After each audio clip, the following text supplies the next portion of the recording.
to my channel. Nah, di video sebelumnya aku sudah jelasin tentang gimana caranya membuat PowerPoint yang menarik. Nah, tapi kalau misalnya sudah seminar proposal dan seminar hasil, sudah presentasi ini ya, pasti kan ada pertanyaan. Pertanyaan apa sih yang bisa ditanyain ketika seminar proposal maupun seminar hasil? Oke, aku akan bahas satu persatu.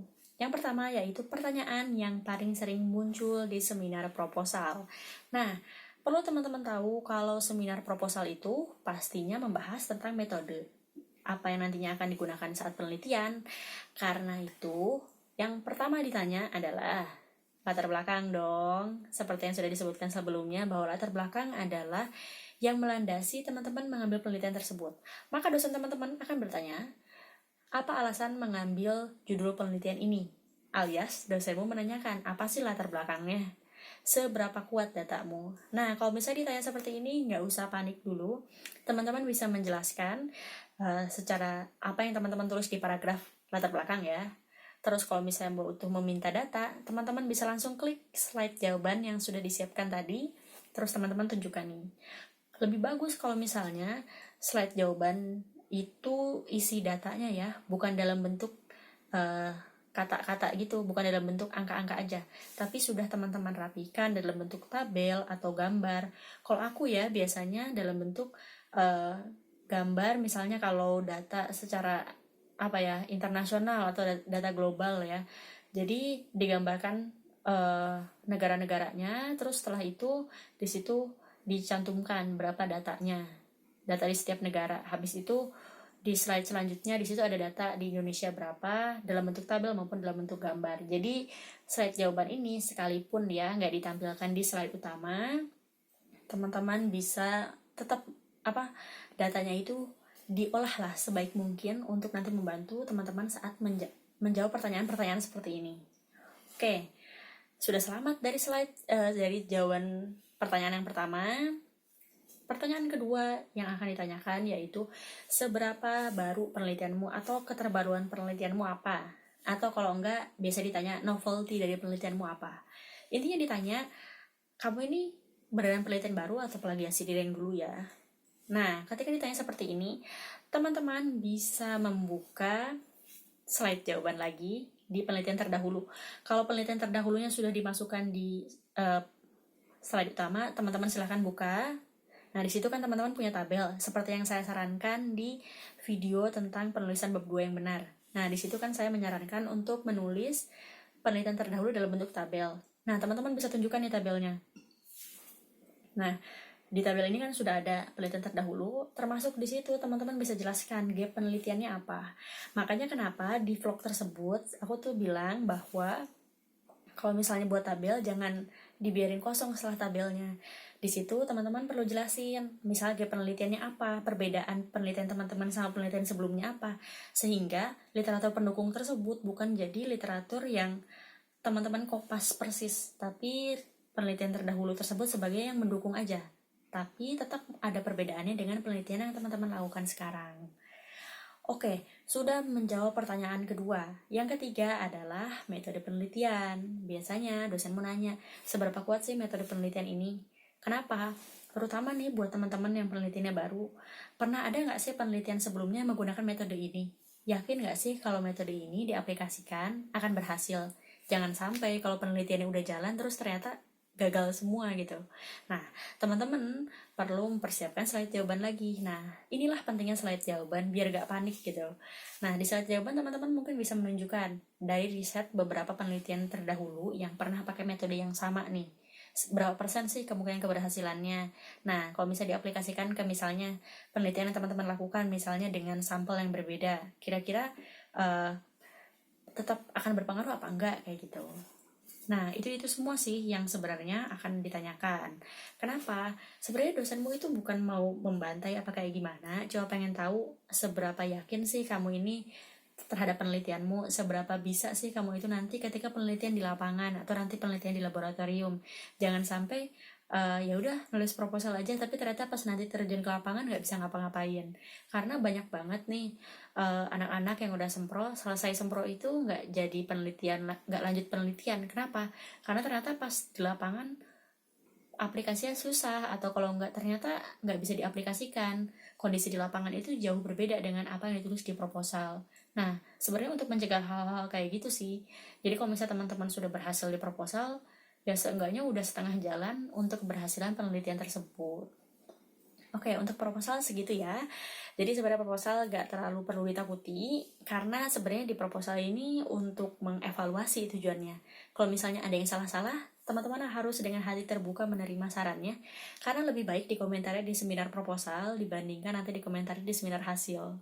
Karena kalau misalnya dikomentari di seminar hasil ternyata metodenya salah, wah rombak ulang deh. Kalau rombak ulang bisa aja penelitian ulang gitu.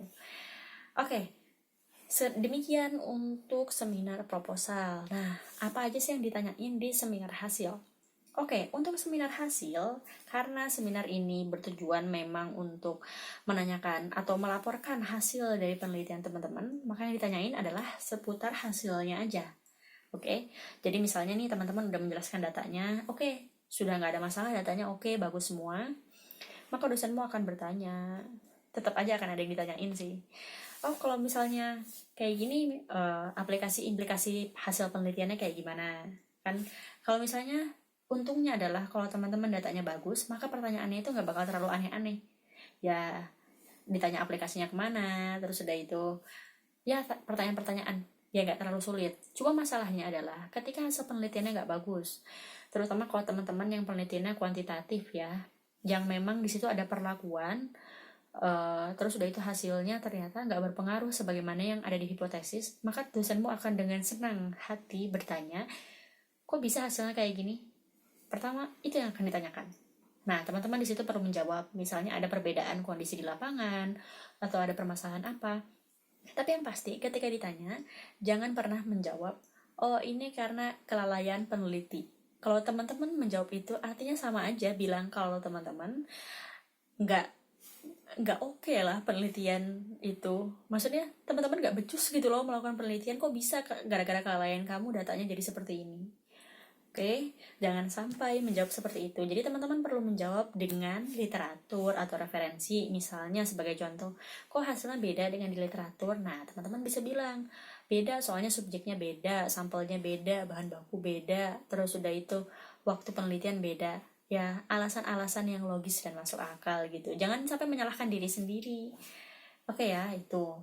Terus udah itu, untuk mencegah pertanyaan kayak gitu, teman-teman sebenarnya bisa meminimalisir di awal. Seandainya sudah analisa datanya, oh ternyata datanya nggak bagus nih, ya teman-teman ulang deh data tersebut sehingga hasilnya bisa bagus sebelum dituliskan, dan juga sebelum nanti seminar hasil. Karena nggak sedikit loh yang seminar hasil terus ternyata hasilnya tidak memuaskan dan dosennya menyuruh untuk melakukan penelitian ulang. Oke, kalau misalnya dosen yang baik paling nyuruh untuk rombak laporan revisi mayor gitu ya, itu revisi mayor aja udah bikin capek, apalagi ada dosen yang menyuruh untuk penelitian ulang. Nah, untuk mencegah hal-hal kayak gitu ya sebisa mungkin ketika sudah menyadari ada yang aneh ketika analisa data, jangan langsung buru-buru buat laporan, tapi perbaiki lagi datanya gitu. Kalau teman-teman merasa kesulitan buat memperbaiki data, bisa banget untuk konsultasi dengan Moka Kreatif yang linknya ada di deskripsi di bawah ini. Oke, setelah itu pertanyaan selanjutnya, apa yang akan ditanyakan di seminar hasil ya? Apalagi ya? Biasanya di seminar hasil selain menanyakan itu, misalnya nih datanya nggak bagus, terus teman-teman bisa menjelaskan alasannya ya. Biasanya dosenmu akan bertanya lagi, oke, kalau gitu berarti kayaknya ada yang salah di metode kamu, coba tunjukkan metodenya. Nah, teman-teman kalau sudah punya slide jawaban, kan dari, misalnya ini PowerPoint lanjutan dari yang proposal kemarin ya, berarti kan slide jawaban untuk yang diagram alir penelitian sudah ada. Nah, teman-teman bisa langsung lanjut, tunjukkan. Ini dia diagram alirnya. Tapi ketika teman-teman menunjukkan diagram alir, jangan diem aja nunggu dibantai dosennya. Nah, teman-teman di sini bisa sambil menjelaskan, ini diagram alirnya mengambil dari penelitian siapa kayak gitu. Nah, ini tuh sudah teruji. Jadi tidak ada masalah di metode penelitian. Permasalahannya bisa karena apa? Ya bisa karena perbedaan bahan dan lain sebagainya. Kenapa? Kalau misalnya teman-teman tidak berusaha mempertahankan metode penelitian di saat seminar hasil atau sidang, teman-teman kemungkinan besar akan disuruh mengulang penelitian. Kenapa? Ya metodenya aja sudah salah. lebih baik diulang saja penelitiannya biar hasil lebih bagus. Ya, kalau beberapa dosen yang perfeksionis mungkin akan meminta seperti itu. Nah, untuk mencegahnya, sambil ditunjukkan ya sambil menjelaskan. Ini loh begini, berusaha menguatkan dan meyakinkan si dosen bahwa nggak ada masalah di metode ini. Oke, jadi masalahnya itu minor-minor gitu. Oke, nah untuk mencegahnya lagi, sebenarnya teman-teman bisa menguatkan dengan cara menulis laporan yang baik dan benar. Jadi gimana sih menulis laporannya? Nah, misalnya nih teman-teman tahu nih hasil analisa datanya memang gak terlalu bagus, tapi teman-teman juga gak punya waktu untuk balik ke laboratorium, atau misalnya dalam kondisi pandemi kayak gini, teman-teman udah punya data, oh ternyata datanya gak terlalu bagus nih. Nah, teman-teman bisa langsung bandingkan dengan literatur. Misalnya teman-teman mengacu pada literatur A ya, ternyata kok hasilnya nggak sama ya. Teman-teman bisa cari literatur B, C, D yang ternyata oh banyak juga sih yang nggak sama sama literatur A. Jadi itu bisa sebagai penguat hasil penelitian teman-teman. Oke, memang nggak sama dengan penelitian A, tapi sama kok dengan penelitian B atau sama kok dengan penelitian C, kayak gitu. Nah, kalau misalnya teman-teman masih bingung juga gimana ya cara menulis pembahasan yang baik dan benar, bisa banget untuk konsultasi sama Moka Kreatif di linknya yang ada di deskripsi di bawah ini. Terima kasih.